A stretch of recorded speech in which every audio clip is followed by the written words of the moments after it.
ഒരുപാട് നന്മയുള്ള സിനിമയാണ് ആദാമിൻ്റെ മകൻ അബു. അബുവും ഭാര്യയും ഒരു ഹജ്ജിന് പോകാനുള്ള ഒരുക്കുന്നിടത്താണ്. അപ്പോഴാണ് അബുവിന് ഓർമ്മ വന്നത് കുറച്ച് വർഷങ്ങൾക്ക് മുമ്പ് അവരുടെ അയൽപ്പക്കത്ത് താമസിച്ചിരുന്ന സുലൈമാനുമായിട്ട് ഒരു അതിർത്തി തർക്കം ഉണ്ടായ സംഭവം. അപ്പോൾ ഈ മനുഷ്യനായിട്ടൊന്ന് പൊരുത്തപ്പെടണമെന്ന് തോന്നിയിട്ട് അന്വേഷിച്ച് അഡ്രസ്സൊക്കെ കണ്ടുപിടിച്ച് ദൂരെയുള്ള ഈ സുലൈമാൻ്റെ വീട്ടിലേക്ക് പോവാണ്. അവിടെ ചെല്ലുമ്പോൾ ഈ മനുഷ്യൻ ഒരു അപകടം വന്നിട്ട് 6 മാസമായിട്ട് ബെഡ് റിഡനാണ്. അബുവിനെ കണ്ടതും ഭയങ്കര അത്ഭുതത്തോടു കൂടിയാണ് ഈ മനുഷ്യൻ സ്വീകരിക്കുന്നത്.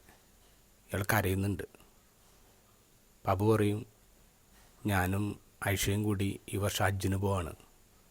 നമ്മൾ തമ്മിൽ സംസാരം ഉണ്ടായിട്ടുണ്ടല്ലോ, പൊരുത്തം വേണം.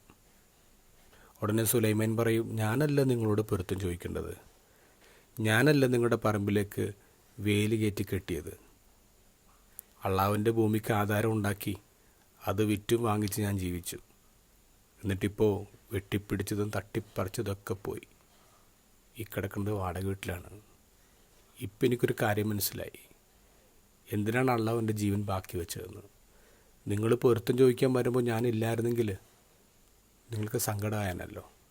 നിങ്ങൾക്ക് പൊരുത്തം തരാൻ വേണ്ടി മാത്രമാണ് അള്ളാഹു എൻ്റെ ആയുസ് ബാക്കി വെച്ചത്. ഇന്നത്തെ ഗോസ്പലിൽ ഈശോ പറയുന്നു, നിങ്ങൾ ബലിയർപ്പിക്കാൻ വരുമ്പോൾ ആർക്കെങ്കിലും നിങ്ങളോട് വിരോധമുണ്ടെന്ന് തോന്നുന്നുണ്ടെങ്കിൽ നിങ്ങളതവിടെ വെച്ചിട്ട് പോ. ബലിയേക്കാൾ വലുതാണ് രമ്യത. അവസാന വിധിയുടെ കോടതിയിലെത്തും മുമ്പ് പൊരുത്തം വാങ്ങണേ.